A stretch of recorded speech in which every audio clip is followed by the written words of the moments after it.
Presiden Bank Sentral Eropa, Lagarde, menegaskan dirinya tidak akan meninggalkan jabatan sebelum masa tugasnya berakhir pada Oktober 2027.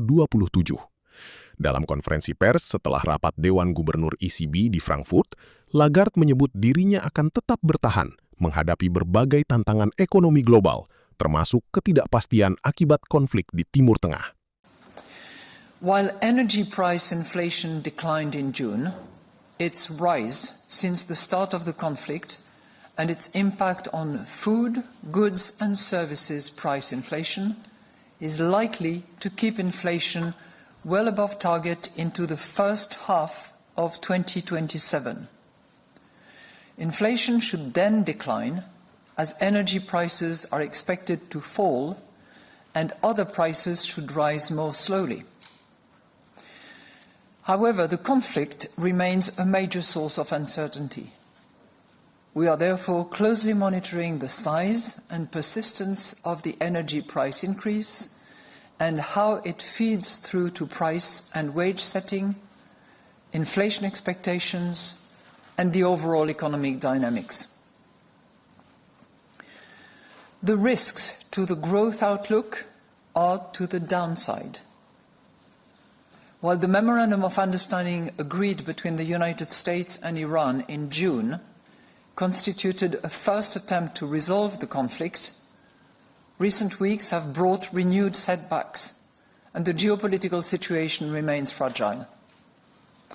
Renewed disruption of energy supplies could increase energy prices further and for longer than currently expected.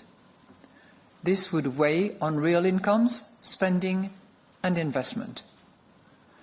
A worsening of global financial market sentiment or a tighter supply of credit could dampen demand. Additional frictions in international trade could also further disrupt supply chains, reduce exports, and weaken consumption and investment. Other geopolitical tensions, in particular Russia's unjustified war against Ukraine, remain a major source of uncertainty. By contrast, growth could turn out to be higher if the economy and energy markets were to adapt more quickly than expected to the disruption caused by the conflict in the Middle East, or if the conflict was resolved sustainably. You keep feeding speculation that you will leave the ECB early. You've talked about clouds on the horizon. You've talked about captains and ships in crises. I'm really just looking for a yes or no answer today on whether you're willing to commit to serve until the end of your term. Thank you. You know, I hate to be boxed in any particular circumstances. So on this latter point, number one, it was not discussed at the Governing Council meeting, but I'm going to give you two elements. First of all, you are not going to see the back of me before 2027, okay? And second, what I said, that 2027, my dear, okay?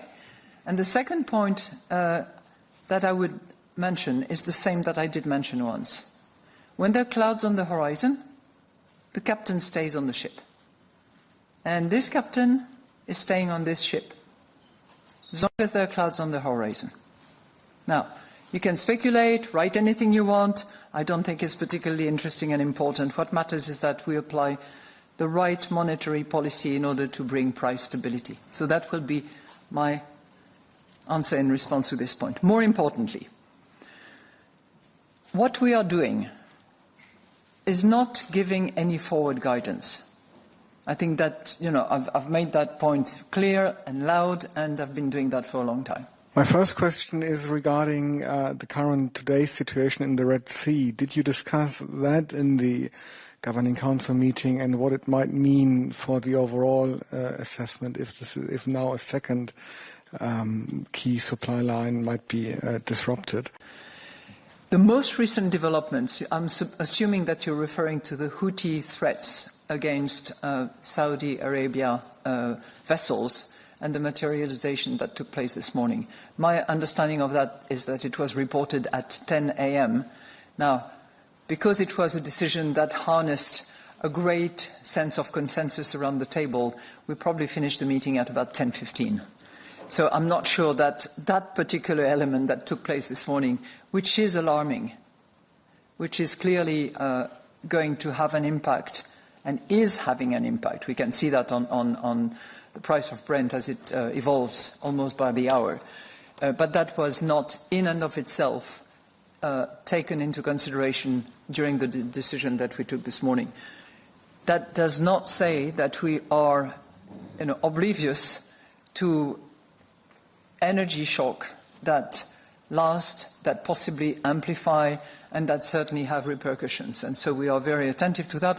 I can already tell you that we asked staff to conduct some really in-depth analysis for our September meeting on the various oil prices, as I just mentioned, but also gas. Because when you look at energy prices, oil has certainly gone up and is going up as we speak, but gas has significantly increased as well. And given the level of inventory that is at rather low levels, this is also a matter that will be under sensitivity review. Jelajahi cara baru mendapatkan informasi. Download MetroTV Extend sekarang.